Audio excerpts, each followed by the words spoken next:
Hello everyone, I'm Brian and today I'm going to be reacting to The Egg, a short story. So this was suggested to me because of something. I did a reaction to a video and I forget what it was. I was trying to find a comment, I couldn't find it anymore, but this was to help me better understand something. I can't remember what that is. So anyways, it did look interesting actually. This guy's channel actually looks really cool. The video will be in the description below if you want to check it out. So don't know anything about this, so go ahead and give it a shot. I forgot what it was supposed to be about. I have CC on too. You were on your way home when you died. It was a car accident. Maybe 5 stages of death. Nothing particularly remarkable, but fatal nonetheless. It was a painless death. The medics tried their best to save you, but to no avail. Your body was so utterly shattered, you were better off, trust me. And that's when you met me. What happened? Where am I? You died, I said, matter-of-factly. No point in mincing words. So this is where they have discriminatory minds. Yes, hopefully my understanding of that from Sadhguru is correct. There was a truck, and it was skidding. Yes. I died. Yes. But don't feel bad about it. Everyone dies. The only reason why I say discriminatory minds is because you are able to identify yourself as an individual when you. But that's the only thing I can remember from discriminatory mind is when you can identify yourself as an individual, you have a discriminatory mind, and when you die, you don't have a discriminatory mind anymore. You looked around.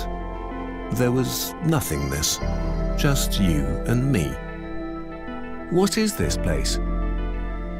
Is this the afterlife? More or less. Are you God? Yes, I'm God. My kids? My wife? What about them?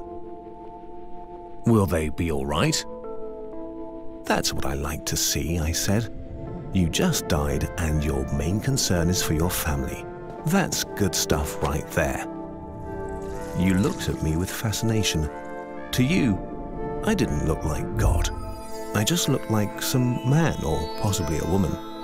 Some vague authority figure, maybe. Don't worry, I said.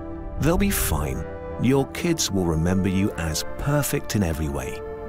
They didn't have time to grow contemptuous of you. Your wife will cry on the outside, but will be secretly relieved. To be fair, your marriage was falling apart. If it's any consolation, she'll feel very guilty for feeling relieved. Oh. Good. So what happens now? Do I go to heaven? Or hell or something? Neither. You'll be reincarnated. Ah. This one thing in the last video I did, hopefully if I release this in the proper order, is Kapoor asking Sadhguru about death. I did wonder, if you get reincarnated, do you remember your memories from your previous you, or are only the memories that you remember are from your DNA of how you were built? So the Hindus were right. All religions are right in their own way. Walk with me. You followed along as we strode through the void. Where are we going? Nowhere in particular. It's just nice to walk while we talk. So, what's the point then? It's better to walk while we talk. Where we're going, nowhere in particular. So it's kind of weird. It's just walking for the walking's sake. There's no reason to walk, but for the sake of just talking, just to walk. It's really weird because there's no point in walking, because there's no point in anything, and there's no anything anywhere. I like the animation. When I get reborn, I'll just be a blank slate, right? Oh, here we go. A baby. So, all my experiences and everything I did in this life won't matter. Not so.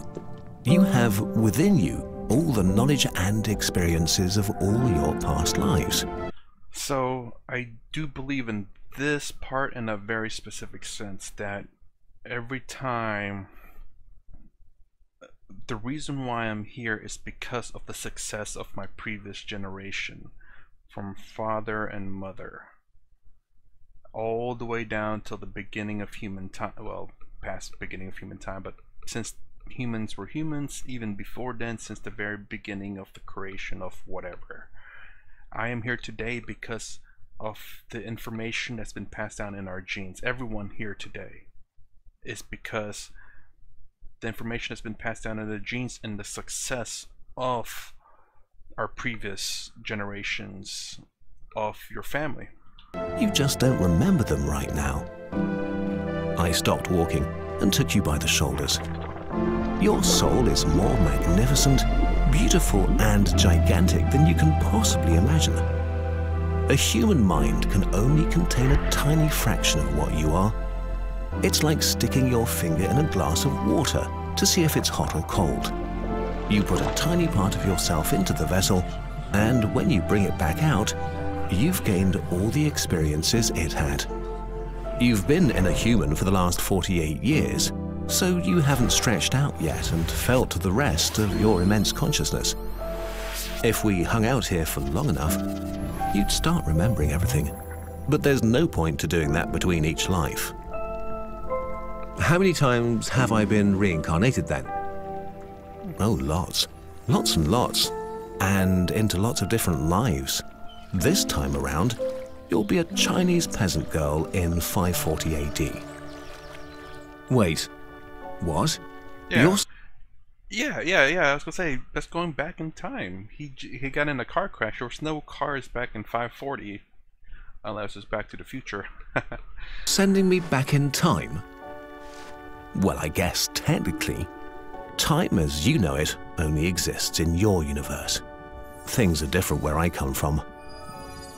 Where you come from? Oh, sure. I come from somewhere else. And there are others like me. I know you'll want to know what it's like there, but honestly, you wouldn't understand. Oh, you said, a little let down. But wait, if I get reincarnated to other places in time, I could have interacted with myself at some point. I never thought about that, unless you can only be at any given place at any given time at one time. You can only be in one place at any given time at any given place, because the energies that formulate you only exist in one mass at any given point at any given time. Sure, happens all the time. And I was wrong. Oh, okay. Huh. And with both lives only aware of their own lifespan, you don't even know it's happening. I was completely wrong. I would have figured that the energies that you are can only be in you at any one point in one place in one time. So, what's the point of it all? I looked you in the eye. The meaning of life, the reason I made this whole universe, is for you to mature. You mean mankind? You want us to mature? No, just you. Crap, I just broke CC. I made this whole universe for you. With each new life, you grow and mature and become a larger and greater intellect. Just me? What about everyone else? Yeah, I was gonna say, I don't believe that the universe is created for you by yourself. The universe is as it is. There is no one else. In this universe, there's just you and me. You stared blankly at me. Yeah, but all the people on Earth. All you. Different incarnations of you. Okay, I was gonna say, actually I was thinking about that. It's like, man, there could have been a point in time where everyone's you, but I didn't say it just because, I mean, that's a bit ridiculous to think about, but holy smokes, what? I'd like to hear the explanation of this. I'm everyone. I think I got it. I think maybe I got it. Here's my thoughts. I think is because when we have an indiscriminatory mind, we are in a sense everyone. When we die, we no longer have a discriminatory mind and we become part of everything. I think that's my thoughts.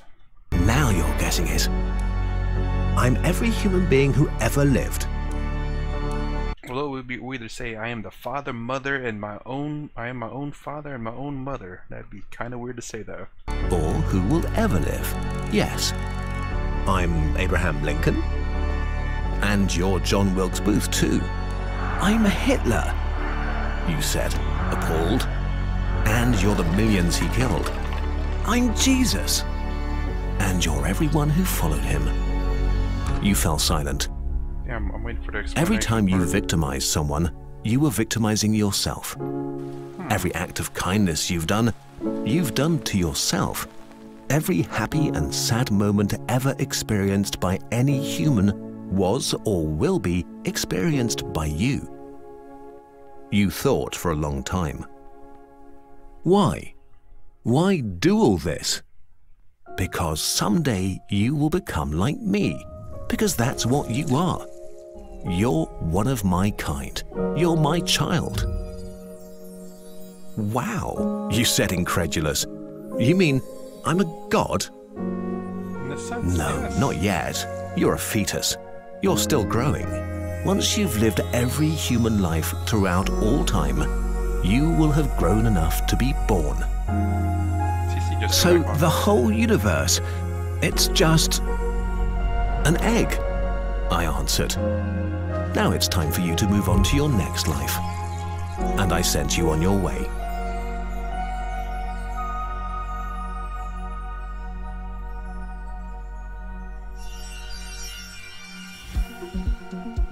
That dude, oh wow, this was really, really good, and I like the meaning behind it.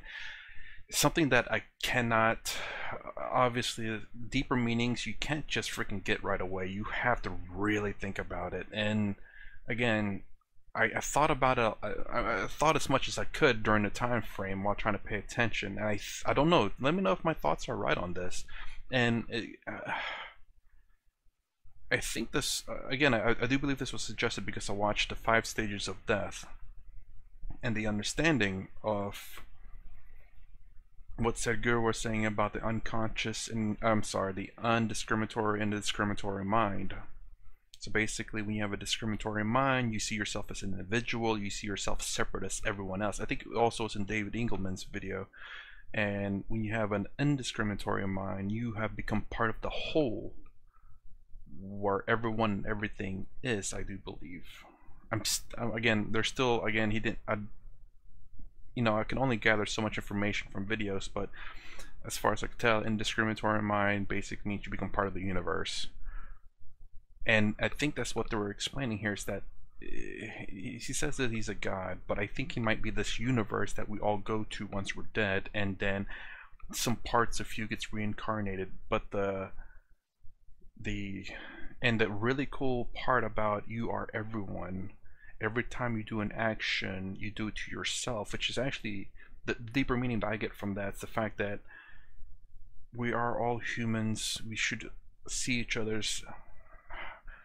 Again, I really, for me to think about things, I really have to sit there and think about things. I'm trying to think about things now, but basically, it's a good way to show a message to people that we should be good to each other. You should treat others the way you want to be treated. Now, again, this is maybe what they're saying. I don't think so, but this is what I'm drawing from that. And basically, anything you do to others, you're doing to yourself. If you're causing harm to others, you're causing harm to yourself, which is a good way to look at it again, because you don't want anyone to harm you, but if you harm other people and you see it this way as that's you and you're harming yourself, then you would not want to do that. Anyways, let me know. I'm sure I got it wrong. I'm sure I got it right. I'm sure it's a matter of opinion, perspective, and part of the cultural upbringing. Just let me know in the comments below. But wow, this is really good. Please check out the dude's channel. I mean, my gosh, I absolutely loved it. I hope I can post this though. Anyways, this is my reaction to The Egg, a short story. If you like my content, please consider subscribing. Thumbs up, thumbs down below. Thanks for watching. I'll see you in the next vid.